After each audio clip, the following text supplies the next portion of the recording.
Bonjour et bienvenue sur Little Carnivore. On se retrouve aujourd'hui pour parler des chats et en particulier de la génétique des couleurs. C'est le troisième épisode de cette série. Dans le premier épisode, je vous ai parlé des couleurs de base des chats, comme le chocolat, le noir, le bleu, le cinnamon, etc. Et dans la deuxième vidéo de cette série, on a parlé des chats tortilles et des chats qui sont mous avec leurs particularités génétiques. Dans l'épisode d'aujourd'hui, on va parler des chats qui sont tabis ou plus communément appelés des chats tigrés, et on va tout apprendre sur leur génétique, les différents motifs qu'ils peuvent avoir, etc. Il y a vraiment beaucoup de contenu pour cette vidéo et je vais essayer de pas faire trop long, mais je peux rien vous promettre. Donc les chats tabis, qu'est-ce que c'est? Vous les avez déjà tous vus, c'est ces chats qu'on va appeler tigrés qui ont donc des marques plus foncées. Pour les chats tabis les plus communs, ils vont avoir des marques noires sur leur corps. Ils vont aussi avoir des marquages au niveau du visage, dont le classique M sur le visage. Ils ont généralement des rayures sur les pattes, des rayures sur la queue, ils vont avoir une espèce d'eyeliner et des lignes le long des yeux. Leur museau va être bordé de lignes noires avec souvent l'intérieur qui va être plus clair. Ils vont aussi souvent avoir le menton et le ventre un peu plus blanc ou un peu plus clair par rapport au reste du pelage. Si on veut décrire un peu plus précisément ce que c'est un chat tabi, en fait c'est un chat qui a des poils agoutis. Les poils agoutis, au lieu d'être des poils qui sont entièrement uniques, leurs poils vont avoir des alternances entre des bandes de couleur et des bandes plus rousses et plus claires. C'est un poil qui est un peu tigré, et c'est cette alternance de poils agoutis et de poils non agoutis qui vont donner le motif du chat. Donc par exemple, sur les bandes foncées ou noires, ça va être des poils qui sont unis, et entre ces bandes, on va avoir des poils agoutis qui vont être plus clairs, et ce qui va donner la robe finale du chat. Le tabi, c'est quelque chose qui va se rajouter à la robe de base. Communément, on connaît les black tabby,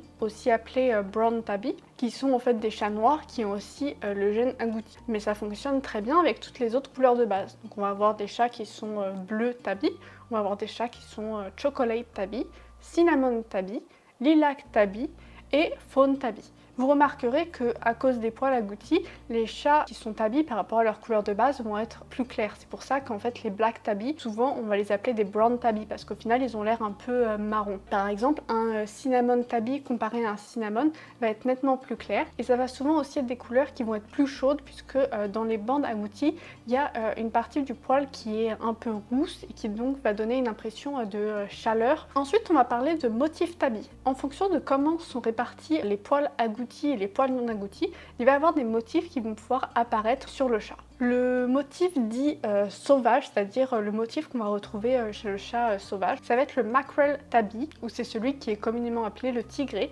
et ça va être tout simplement des rayures. Il s'appelle mackerel, qui est le mot anglais pour maquereau, puisque ça ressemble un peu aux zébrures qu'a le maquereau, le poisson. C'est l'un des motifs les plus communs. Le deuxième motif, ça va être le blotch tabby, ou encore appelé classic tabby, qui est des espèces de motifs en forme d'ailes de papillon qui font des gros symboles assez larges. Donc, le troisième motif qu'on va retrouver, ça va être le spotted tabby, ce qui veut dire tacheté. Donc ça va être un chat qui va être tacheté avec des pois, un peu comme un oslo ou un guépard. C'est un motif qu'on va aussi retrouver chez le chat, qui est un peu moins courant que le blotch et le mackerel. Le dernier motif, ça va être le ticked tabby, qui en fait est une absence de motif où tous les poils du corps sont en fait agoutis. Ce qui fait qu'il n'y a pas vraiment un motif. Les tick tabby ont parfois même pas de rayures sur les jambes, et c'est un motif qu'on va beaucoup retrouver dans la race de l'abyssin, puisque tous les abyssins sont forcément tick tabby, mais c'est un motif qui peut tout à fait aussi se retrouver dans des chats de gouttière. C'est pas réservé aux chats de race. Le tick tabby peut un peu donner une impression de poivre et sel sur la fourrure, et ça ressemble un peu aussi aux fourrures de certains animaux sauvages. Pensez par exemple aux lièvres. Donc ça, c'est les 4 motifs de base qui existent, mais en réalité ce ne sont pas les seuls. Parce qu'il va y avoir des variations, et dans certaines races, certains motifs ont été sélectionnés et modifiés grâce à des polygènes et du travail de sélection. Par exemple, dans la race du margal, on va avoir les rosettes qui sont des modifications du spotted, et des chats qui sont dits marble, qui sont des modifications du blotched. Chez le bengal, comme c'est une race hybride, il va y avoir certains motifs qui sont possibles grâce à l'apport de génétique des chats sauvages qui vont permettre ces modifications. On va aussi avoir beaucoup de motifs qui sont intermédiaires parce que la nature elle respecte pas toujours des cases bien précises. Donc on va avoir par exemple un broken mackerel où c'est un mackerel mais qui est un peu cassé en spots. On va voir par exemple des chats qui sont spotted mais avec des spots qui sont un peu allongés, qui sont pas forcément très ronds. Il peut vraiment y avoir une continuité entre ces motifs. On va maintenant attaquer la génétique et comment le tabi et les motifs ça fonctionne. Ça va être un peu plus compliqué, surtout la partie sur les motifs, mais je vais vraiment essayer d'y aller doucement. Donc on va pouvoir séparer ça en deux parties. D'abord, on va avoir un gène qui va déterminer est-ce que le chat est tabi ou pas. Et ensuite, on va avoir plusieurs gènes qui vont déterminer le motif du chat. Donc tout d'abord, est-ce que le chat est tabi ou est-ce qu'il est solide? C'est le gène qu'on va appeler agouti et on va avoir deux variantes de ce gène. Soit il est agouti, soit il est non agouti. Le agouti est dominant par rapport au non agouti. Donc il suffit pour le chat d'avoir un gène agouti pour présenter des rayures. Il peut aussi être homozygote pour le gène agouti, c'est-à-dire l'avoir deux fois, et dans ce cas-là, il aura aussi des rayures. Mais pour que le chat soit solide, il faut qu'il ait deux fois le gène non agouti. Dans ce cas-là, il sera entièrement solide, il n'aura pas de rayures. Ça veut dire que deux chats qui sont de couleur solide ou unie ne peuvent pas avoir des chatons qui seront agoutis. Ça veut aussi dire que si un chat est homozygote, qu'il a deux fois le gène agouti, comme il en donnera forcément un à sa descendance, tous ces chatons seront forcément aussi agoutis. Et séparément de la détermination du est-ce que le chat est tabi ou non, on va avoir la détermination de son motif. Il va y avoir plusieurs gènes qui rentrent en jeu et d'ailleurs tout n'est pas encore expliqué par la suite. D'abord il va y avoir le gène du tict. Est-ce que le chat est tict ou pas? Le tic tabi c'est quelque chose qui est dominant. Ça va être un peu comme pour la agouti. Il y a deux allèles, soit il est tict, soit il est non tict. Si il a au moins une fois le gène tict, il va avoir ce pattern tict comme l'abyssin. S'il l'a deux fois aussi, et s'il a deux fois le gène non tict, il ne sera pas ticté. On suppose d'ailleurs que les chats qui ont deux fois le gène tict, comme les abyssins, ne vont pas avoir des rayures sur les jambes, et ceux qui sont hétérozygotes avec une seule fois le gène tict vont avoir des rayures sur les jambes. Une fois qu'on a déterminé si le chat est tict ou pas, il va y avoir un deuxième gène qui va rentrer en jeu. Ça va être les gènes du mackerel et du blotch. Ça va être un autre gène qui va être séparé du tict. Le mackerel est dominant par rapport au blotch. Si le chat a l'allèle mackerel et l'allèle blotch, il sera mackerel. S'il a deux fois l'allèle mackerel, il sera mackerel. Et s'il a deux fois l'allèle blotch, il sera blotch. Par contre, ce gène du mackerel ou blotch est récessif par rapport au tict. Pour qu'on sache ce qu'il y a sur ce gène, qu'on le voit sur le chat, il faut que le chat soit non tict. Parce que si le chat il est tict, il peut très bien être mackerel ou blotch, on le verra pas, il sera juste ticté. Parce que le ticté est dominant. Est-ce que vous me suivez? Pour qu'un chat soit tict, il peut être mackerel ou blotch caché en dessous, on s'en fout.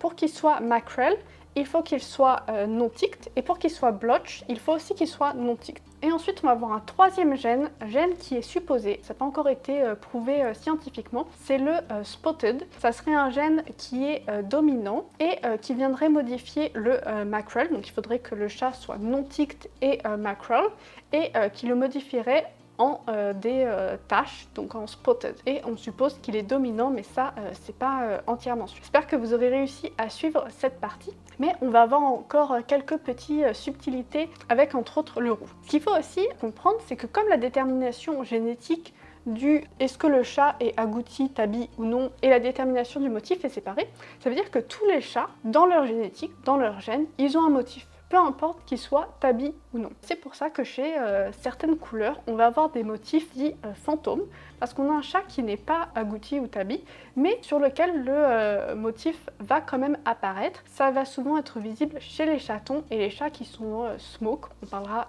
du smoke et du silver dans une prochaine vidéo, mais ça donne des effets qui sont très beaux, où le motif sous-jacent apparaît, même si génétiquement le chat n'est pas tabi, parce que de toute façon, génétiquement, tous les chats ont forcément un motif, qu'il apparaisse ou pas. Enfin, on va parler des chats roux qui ont aussi une subtilité. Vous avez peut-être remarqué qu'en fait, vous n'avez jamais vu un chat roux qui est entièrement solide, et tous les chats roux que vous avez vus étaient tabis, parce qu'en fait, le gène O du chat roux est dominant par rapport au gène du agouti ou non agouti. Donc un chat peut très bien être non agouti.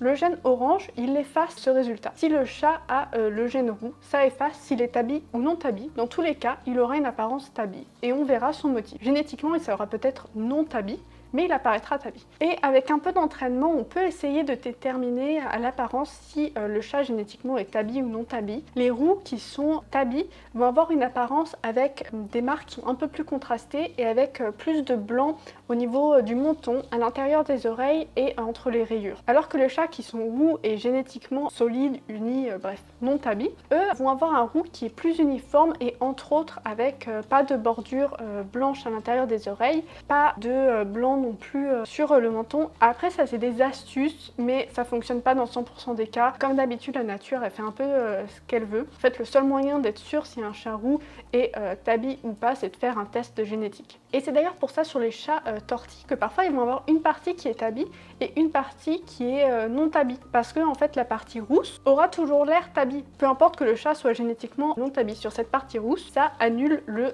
non tabby et c'est pour ça que les tortilles auront toujours une partie tigrée sur les parties oranges. Je l'ai pas reprécisé, mais donc le tabby c'est un effet qui va s'appliquer à la robe. Donc on peut avoir des chats qui sont tortilles et tabby, on peut avoir des chats qui sont tabby et blanc. On verra le color point, on pourra avoir du tabby et du color point, on pourra avoir du tabby et du silver, etc. On a fait le tour aujourd'hui pour le tabby. J'espère que vous aurez appris quelque chose avec cette vidéo. Si vous avez des questions, n'hésitez pas à me laisser un commentaire. Si vous avez aimé cette vidéo, mettez un pouce bleu et abonnez-vous. Et on se retrouve très rapidement sur Little Carnivore pour une prochaine vidéo. À bientôt!